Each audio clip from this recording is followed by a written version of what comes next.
రీసెంట్గా పెద్ద వాళ్ళందరూ కలిపి మీటింగ్ అనేది జరుపుకున్నారు.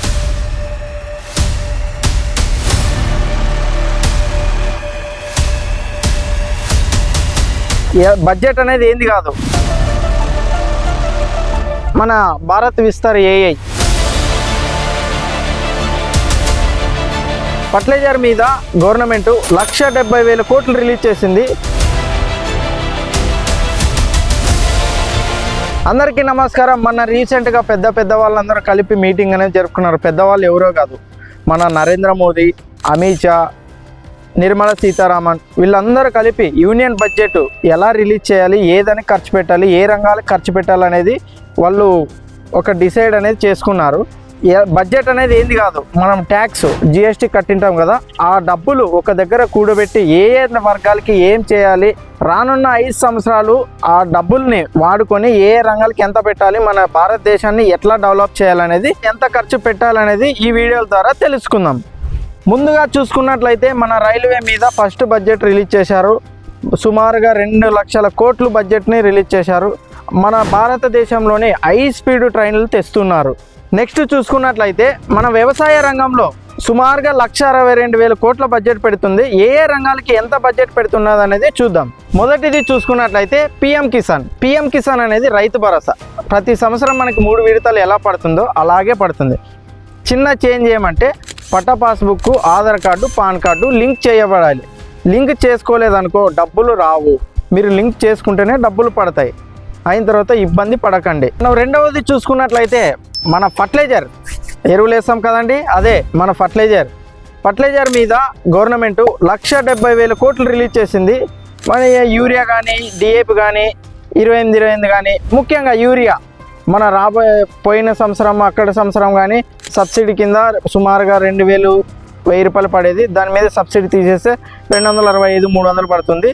దాని మీద మనము యూరియా కొత్తగా తీసుకొచ్చారు, ఫర్టిలైజర్ యాప్ అనేది కొత్తగా తీసుకొచ్చారు. దాని మీద కానీ వీడియో చేశాను, చూడండి, మన ఛానల్లో ఉంటుంది. మూడవది ఏంటంటే రీసెర్చ్ అండ్ డెవలప్మెంట్. వీళ్ళని సైంటిస్టులు అంటారు. వీళ్ళకి 9,000 కోట్లు రిలీజ్ చేసింది బడ్జెట్ సెంట్రల్ గవర్నమెంట్. వీళ్ళు ఏమో కాదండి, BT1, BT2 మన అన్ని రకాల సీడ్ని కనిపెడుతూ ఉంటారు సైంటిస్టులు. వీళ్ళు ఈ సంవత్సరం వాళ్ళకి బడ్జెట్ ఇచ్చారు కదా, ఏ విధంగా ఏ వెరైటీని కనిపెడతారు అనేది చూద్దాం. నాలుగవది చూసుకున్నట్లయితే మన ప్రపంచం మొత్తం ఏఐ మీదే ఆధారపడుతుంది. ముందుగా మన భారతదేశంలోనే మన డిజిటల్ మీద 2,000 కోట్లని ఇన్వెస్ట్ చేసింది, మన బడ్జెట్ పెట్టింది సెంట్రల్ గవర్నమెంట్.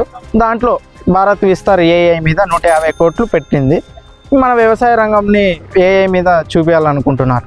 అయితే మన భారత్ విస్తార్ ఏఐ రైతులకి చాలా ఇంపార్టెంట్. ఎందుకంటే రైతులు ఏ పంట వేసుకోవాలి, ఏ మందు కొట్టాలి, ఎలా వాతావరణం, ఎలా వర్షం పడుతుందా లేదా అనేది చూపిస్తుంది. ఇంకొకటి ముఖ్యంగా మన వ్యవసాయంలో రైతుకి చాలా కుడి భుజం అనుకోండి. దాంట్లో మన రైతుకి చాలా పని మనిషి మాదిరిగా పనిచేస్తుంది. చాలా బాగా వాడుకోండి దాన్ని. ఐదవది చూసుకున్నట్లయితే హై వాల్యూ క్రాప్స్. దీనిపైన మన సెంట్రల్ గవర్నమెంట్ 350 కోట్లు బడ్జెట్ ఇన్వెస్ట్ చేసింది. దాంట్లో ముందుగా టెంకాయ చెట్లు, గోడంబి, ఇలాంటి గంధపు చెక్క, అయిన తర్వాత చాక్లెట్ చెట్లు, దీనిపైన మంచి సబ్సిడీ ఇస్తుంది. వేసుకోండి అవి మీరు కానీ. ఆరవది చూసుకున్నట్లయితే చేపల పెంపకం. దీనిపైన సుమారుగా సెంట్రల్ గవర్నమెంట్ 2,000 కోట్లను రిలీజ్ చేసింది. చేపలు ఏవి కాదన్నది, చేప, రొయ్య, పీతలు. దీనిపైన మంచి రైతులు ఎవరైనా దీనిపైన మంచి సబ్సిడీ ఉంది. మంచి చెరువులు కట్టించుకొని దాన్ని పెంచుకోండి, మంచి సబ్సిడీ ఉంటుంది, పెంచుకోవచ్చు. ఏడవది చూసుకున్నట్లయితే పశువుల పెంపకం అండ్ డైరీ. దీనిపైన మంచి బడ్జెట్ రిలీజ్ చేసింది.